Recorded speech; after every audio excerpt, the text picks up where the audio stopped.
सभी बच्चे को गुड मॉर्निंग। आप सभी का फिर से अपने चैनल कॉमर्स जोन में स्वागत है और फिर से अपने सब एक न्यू टॉपिक के साथ आए हैं और ये हम लोगों का अकाउंटिंग फॉर शेयर कैपिटल। इसमें एक इम्पोर्टेंट टॉपिक का डिस्कशन करेंगे हम लोग इसमें, और उस टॉपिक का नाम है री इशू ऑफ शेयर्स। री इशू ऑफ शेयर्स, अंशों का पुनः निर्गमन। मैं आप लोगों को जानकारी दे दूं कि इससे पिछले क्लास में हम लोगों ने फोरफिटेड शेयर के बारे में जिक्र किया है और उसका वीडियो हम लोगों ने अपने चैनल पे अपलोड कर दिया है। तो जो भी इससे प्रीवियस वीडियो नहीं देखे हैं वो जाके वो वीडियो देख लीजिए। क्योंकि यदि आप फोरफिटेड शेयर समझेंगे तभी री इशू ऑफ शेयर समझ पाएंगे। ठीक है, अब आप लोगों के सबके मन में क्वेश्चन ये आता होगा कि सर शेयर्स का री इशू का मतलब क्या होता है। तो शेयर्स का री इशू का मतलब कुछ नहीं है, इसको हम लोग आसान भाषा में समझते हैं।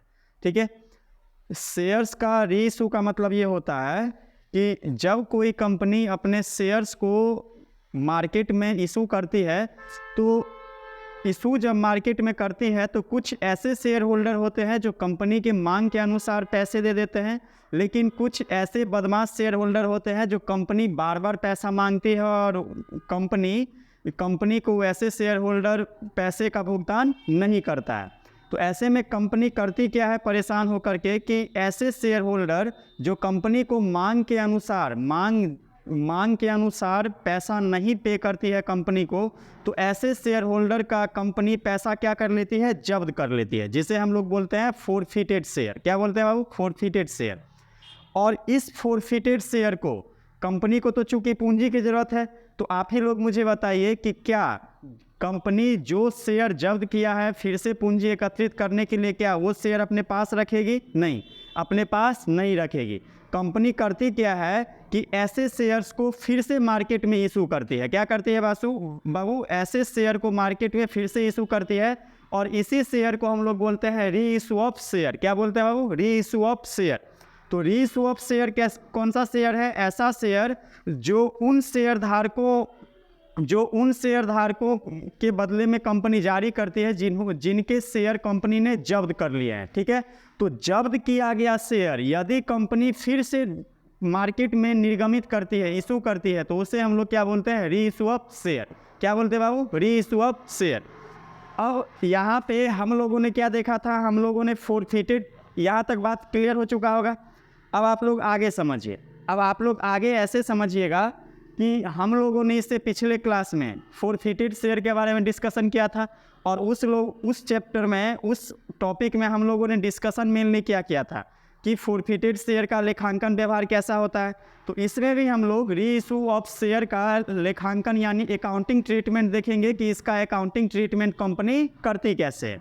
ठीक है, और उससे भी पहले मैं आपको दो छोटी जानकारी देना चाहूँगा। सबसे पहला जानकारी कि हम लोग जब कंपनी का फोरफिटेड शेयर देख रहे थे तो उस समय कंपनी के बुक में हम लोग एक प्रकार का जर्नल एंट्री बनाते थे, हो गया, लेकिन इसमें हम लोग को दो जर्नल एंट्री मेन रूप से देखना पड़ेगा। ठीक है, तो आप लोग अच्छा है समझिए, हम लोग एग्जाम्पल भी लेंगे बाद में, इसको अच्छा है समझेंगे। सबसे पहले समझिए कि आप लोगों को मैं बता दूं कि कोई भी कंपनी अपना मार्केट में शेयर इशू करती है तो तीन तरीके से इशू करती है। कौन कौन सा? इशू एट पर, ठीक है, issue at premium, issue at discount, यानी अंशों का सममूल्य पे निर्गमन, अंशों का प्रीमियम पे निर्गमन और अंशों का डिस्काउंट पे निर्गमन, छूट पे निर्गमन। तो तीन स्थिति में अपना कोई भी कंपनी शेयर इशू करती है। ठीक है, और क्यों करती है इसका जिक्र मैंने कर दिया था, तो आप लोग प्रीवियस वीडियो देखिएगा, आप लोगों को मालूम चल जाएगा। तो हम लोग एक एक करके इसका जर्नल एंट्री लेते हैं और समझते हैं। सबसे पहले एक एग्जाम्पल ले लेते हैं। सबसे पहले क्या ले लेते हैं, एक एग्जाम्पल ले लेते हैं। ठीक है, मान के चलिए बाबू कि ये कोई कंपनी है और इस कंपनी का नाम है एक्स लिमिटेड। क्या नाम है? X limited. और इस कंपनी ने एक शेयर होल्डर, इसका नाम कुछ रख देते हैं, इसका नाम रख देते हैं गणेश। ठीक है, गणेश नाम का एक शेयर होल्डर था जिसने कंपनी से 1000 शेयर लिया था। कितना शेयर लिया था? 1000 शेयर लिया था। इसने क्या किया, 1000 शेयर लिया था और कंपनी अपना मार्केट में एक शेयर इशू करती है, तो एक शेयर बराबर कंपनी का मूल्य हो जाता है 10, यानी कंपनी का मार्केट में एक शेयर का मूल्य कितना है? 10 रुपया। ठीक है, इसने गणेश नाम का शेयर होल्डर ने कंपनी से 1000 शेयर लिया था और इसने कंपनी को सभी मांगों पर पैसा दे दिया, बशर्ते एक मांग पे यानी फाइनल कॉल पे इसने कंपनी को ₹4 के हिसाब से पैसा नहीं दिया। कितने रुपए के हिसाब से पैसा नहीं दिया? ₹4 के हिसाब से पैसा नहीं दिया। ठीक है, तो फाइनल कॉल पे, किस कॉल पे आओ? फाइनल कॉल पे। तो ऐसे में कंपनी क्या की कि गणेश नाम के शेयर होल्डर का अंश कंपनी ने क्या कर लिया? जब्त कर लिया। इसे हम लोग बोलते हैं फोरफिटेड शेयर। जो कंपनी के द्वारा गणेश का जो शेयर क्या किया गया है? जब्त किया गया या कैंसिल किया गया, इसी को बोलते हैं फोरफिटेड शेयर। अब कंपनी बताइए कि इसको जारी करेगा फिर से मार्केट में, जारी करेगा कि नहीं करेगा? अब ये कंपनी पे डिपेंड है कि ये जितना शेयर कंपनी ने जारी किया है उसका पूरा का पूरा भाग जारी कर सकती है कंपनी, या उसमें से कुछ भागों को जारी करते हैं, जिसे हम लोग आंशिक रूप से जारी बोलते हैं। तो मान के चलिए ये हमारा था कंडीशन ए। क्या था? कंडीशन ए। अब कंडीशन बी लेते हैं। इसी में कंडीशन बी में हम लोग देखते हैं कि कंपनी ने यहाँ पे अब 1000 शेयर कंपनी ने जब्त किया था। कंपनी ने यहाँ पे 600 शेयर इशू किया। कितना शेयर इशू किया? 600 शेयर इशू किया। ठीक है, और कंपनी अब ₹7 के हिसाब से, कितने रुपए के हिसाब से? ₹7 के हिसाब से अपना शेयर मार्केट में इशू कर रही है। कंपनी के शेयर का मूल्य था कितना बाबू? ₹10। लेकिन अब फिर से कंपनी अपना शेयर री इशू कर रही है, तो कितने रुपए के हिसाब से? ₹7 के हिसाब से इशू कर रही है। तो कंडीशन ए और कंडीशन बी को आप लोग समझिए। ठीक है, अब हम लोग इसका थोड़ा जर्नल एंट्री देख लेते हैं। सबसे पहले देखिए कि कंपनी जब किसी भी शेयर को री इशू करती है तो कंपनी को अब पैसा किस्ती नहीं प्राप्त होता है, इंस्टॉलमेंट के माध्यम से प्राप्त नहीं होता है, बल्कि जब कोई भी कंपनी अपना शेयर री इशू करती है तो वैसी स्थिति में कंपनी के पास पैसा एक मुश्त प्राप्त होता है। कैसे प्राप्त होता है बाबू? एक मुश्त प्राप्त होता है। तो इसका जर्नल एंट्री एकदम आसान है, हम लोग एकदम अच्छा है समझेंगे। सबसे पहले कंपनी अपने अंशों को 3 प्रकार से निर्गमन करती है। Issue at par. ठीक है, इशू एट पार यानी सम मूल्य पे निर्गमन। तो सम मूल्य पे यदि कोई भी कंपनी अपने शेयर को इशू करती है तो उसके लिए देखिए जर्नल एंट्री क्या होगा। तो bank account DR, to share capital account. अब मुझे बताइए कि जब्त किया गया शेयर कंपनी यदि जारी कर रही है तो कंपनी के बैंक में फिर से पैसा आएगा, इसीलिए बैंक अकाउंट DR हुआ। और क्या जारी कर रही है? अंश पूंजी तो जारी कर रही है ना, इसीलिए शेयर कैपिटल को हम लोग क्या किए हैं? CR किए हैं। तो ये हमारा हुआ कि कंपनी जब अपने शेयर्स को किस मूल्य पे जारी करेगा? सम मूल्य पे जारी करेगा। अब आप लोग मुझे बताइए, यहाँ पे कंपनी का शेयर का मूल्य है कितना? ₹10 और कंपनी ने 600 शेयर जारी किया है। तो समझिए कि ₹10 के हिसाब से जारी कर दिया। कितने रुपए के हिसाब से? ₹10 के हिसाब से। तो कंपनी को कितना पैसा फिर 600 शेयर का प्राप्त होगा? तो कंपनी ने कितना शेयर इशू किया है? 600, और एक शेयर का मूल्य कितना बाबू? ₹10। तो 600 × 10 कितना हो जाएगा? 6000 रुपया कंपनी को प्राप्त होगा। तो शेयर कैपिटल में भी कितना रुपया प्राप्त होगा? 6000 रुपया प्राप्त होगा। तो कैसे हुआ समझे आप लोग? दूसरा आप लोग देखिए, जब कोई भी कंपनी अपने शेयर को डिस्काउंट में निर्गमन करती है। किस पे निर्गमन करती है? डिस्काउंट पे। चलिए डिस्काउंट का हम लोग इसके बाद देख लेते हैं। कोई भी कंपनी अपने शेयर को प्रीमियम पे निर्गमन करती है। किस पे निर्गमन करती है? प्रीमियम पे। किस पे इशू करती है बाबू? प्रीमियम पे। तो इसके लिए जर्नल एंट्री क्या होगा? फिर से वही बात, bank account DR, to share capital account, to securities premium reserve account,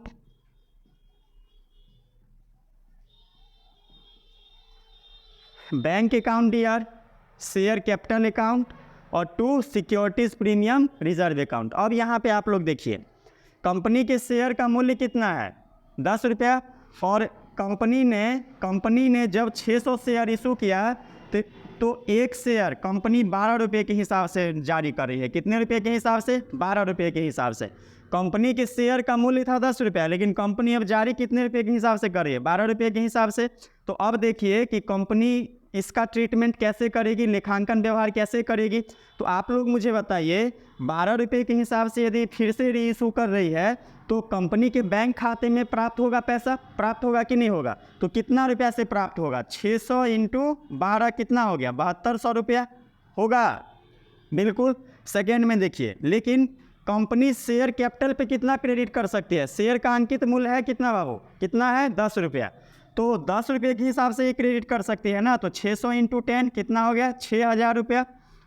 और 2 securities premium reserve account, company के शेयर का मूल्य था कितना 10 रुपया, लेकिन कंपनी कितने रुपये के हिसाब से शेयर जारी करी है, 12 रुपये के हिसाब से। तो आप लोग यहाँ पे देखिए कि यानी 2 रुपया अधिक पे जारी कर रही है ना। तो सिक्योरिटीज़ प्रीमियम कितने रुपये के हिसाब से ले रही है, 2 रुपये के हिसाब से। कितने शेयर का, 600 शेयर का, तो 1200 रुपया इधर हो गया। तो ये हमारा हुआ कि जब कोई कंपनी अपने शेयर्स को प्रीमियम पे निर्गमन करती है। पहला कंडीशन में था कि जब कोई कंपनी अपने शेयर्स को सममूल्य पे निर्गमन करती है, इशू एट पार। और तीसरा कंडीशन देखिए कि जब कोई कंपनी अपने शेयर्स को डिस्काउंट पे इशू करती है। किस पे इशू करती है बाबू, डिस्काउंट पे। अब डिस्काउंट पे इशू करेगी तो क्या होगा, तो सबसे पहले आप लोगों को मालूम होगा bank account DR, 4 seated share account DR, 2 share capital account.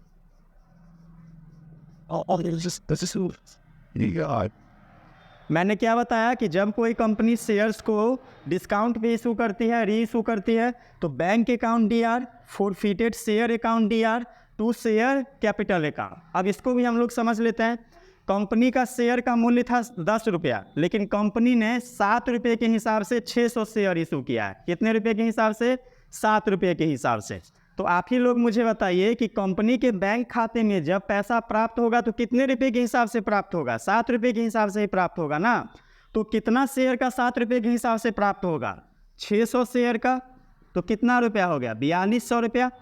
अब यहाँ पे देखिए, कंपनी के शेयर का मूल्य था कितना, 10 रुपया था बाबू, और कंपनी जारी कितना कर रहा है, री इशू कितना में कर रहा है, 7 रुपये में। तो यानी ये जो 3 रुपये का हमारा अंतर है वो कंपनी डिस्काउंट दे रही है ना। क्या दे रही है, डिस्काउंट दे रही है।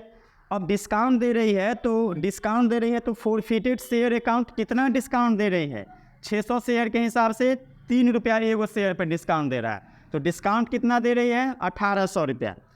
और तीसरा बात, कैपिटल रिजर्व में एक्चुअली में होना चाहिए था कितना, 10 रुपये के हिसाब से। तो हम लोग इधर शेयर कैपिटल में कितने रुपये के हिसाब से होना चाहिए, 10 रुपये के हिसाब से।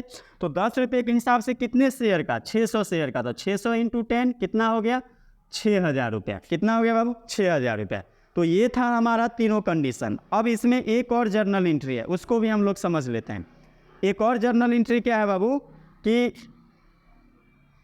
अब जिस पे भी शेयर इशू एट पार पे करे, इशू एट प्रीमियम पे करे, चाहे इशू एट डिस्काउंट पे करे, तो वो आप लोग क्वेश्चन के अनुसार देख लीजिएगा, ठीक है। वहाँ पे आप लोगों को देखना पड़ेगा कि कंपनी ने अपना शेयर री इशू किस पे किया है, डिस्काउंट पे किया है, पार पे किया है या प्रीमियम पे किया है। कुछ भी होगा, लास्ट में एक जर्नल एंट्री सबके साथ आएगा। क्या आएगा लास्ट में, एक जर्नल एंट्री क्या आएगा,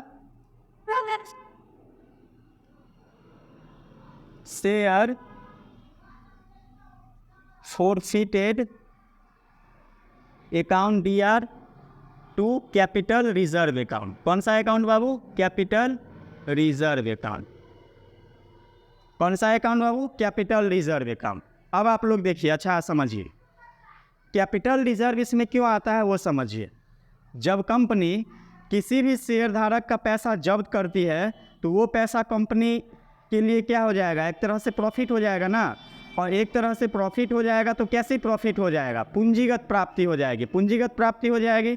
इसीलिए उस पूंजीगत प्राप्ति को क्या माना जाता है, लाभ माना जाता है। और ऐसे प्राप्तियों को हम लोग जो जनरली ट्रांसफ़र करते हैं कंपनी के बुक में, तो उसे हम लोग किस में ट्रांसफ़र करते हैं, कैपिटल रिजर्व में। कौन सा में, कैपिटल रिजर्व में। तो यहाँ पे भी कंपनी वही काम कर रही है, जब्त किया गया शेयर का पैसा तो कहीं ना कहीं ट्रांसफ़र करेगी ना। तो वही पैसा कहाँ पे ट्रांसफ़र कर रही है, कैपिटल रिजर्व में, ठीक है। इसीलिए प्रत्येक एंट्री के साथ क्या होगा, कैपिटल रिजर्व आएगा ही आएगा, ठीक है। समझे क्यों आएगा।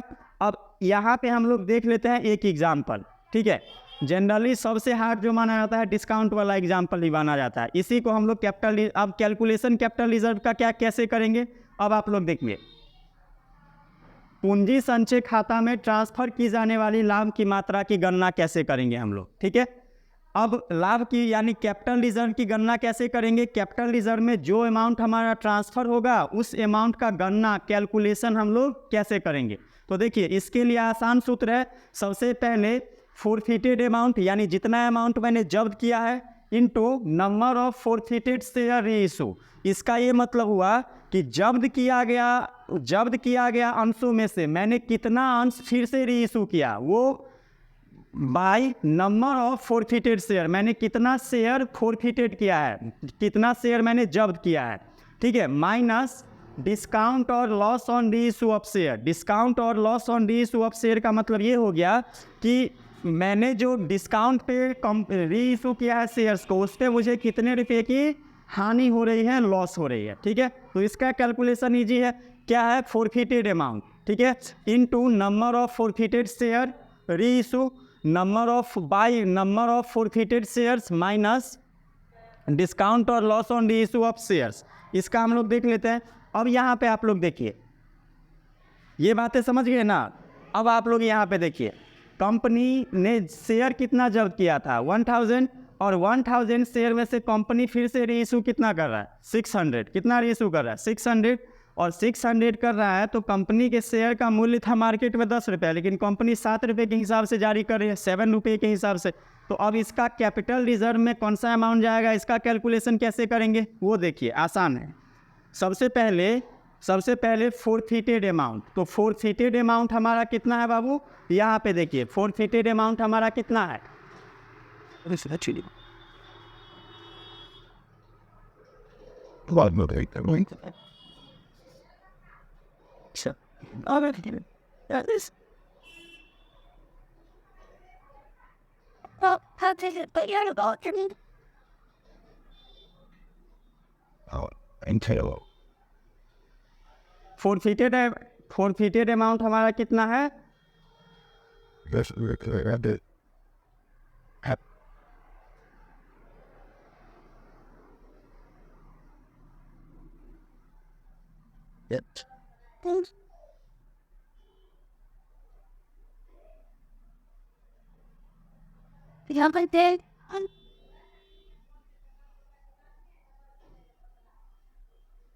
फोरफिटेड अमाउंट है हमारा कितना बाबू 6000, ठीक है। कितना है 6000 into number of forfeited share issue मैंने कितना किया है 600 किया, कितना किया है 600, बाय मैंने कितना शेयर जब्त किया है 1000, मैंने कितना शेयर जब्त किया है 1000, ठीक है।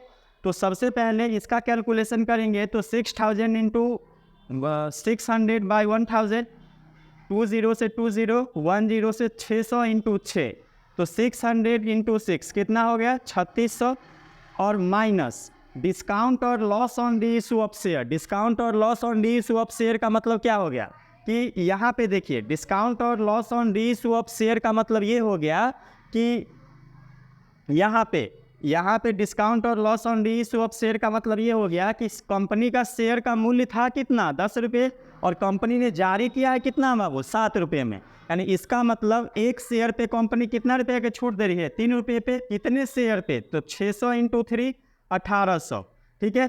तो 3600 में से 1800 घटाएंगे तो कितना बच जाएगा 1800 रुपया। तो यही हमारा कैपिटल रिजर्व में क्या जाएगा, यही हमारा प्रॉफिट किस में जाएगा कैपिटल रिजर्व में। तो कैपिटल रिजर्व में कितना जाएगा 1800 रुपया। अब यहाँ पे देखिए कि यहाँ पे 6000 रुपया कैसे आया वो समझिए। 6000 रुपया कैसे आया,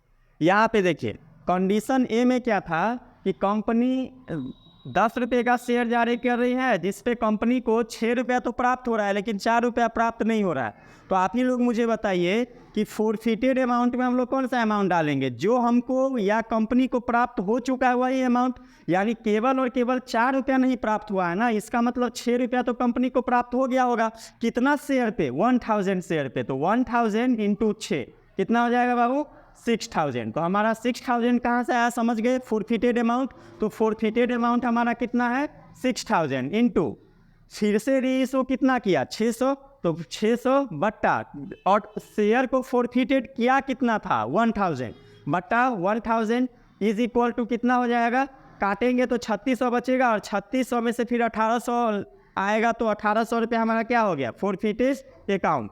और यही अमाउंट हमारा किस में जाएगा, कैपिटल रिजर्व में। ठीक है, तो मुझे लग रहा है होप ये आप लोग अच्छा है समझ गए होंगे वीडियो को देख करके। यदि कोई भी डाउट हो तो आप लोग कमेंट सेक्शन में कमेंट करिएगा। ठीक है, कमेंट सेक्शन में आप लोग कमेंट करिएगा। तो चलिए हम लोग फिर विराम लेते हैं।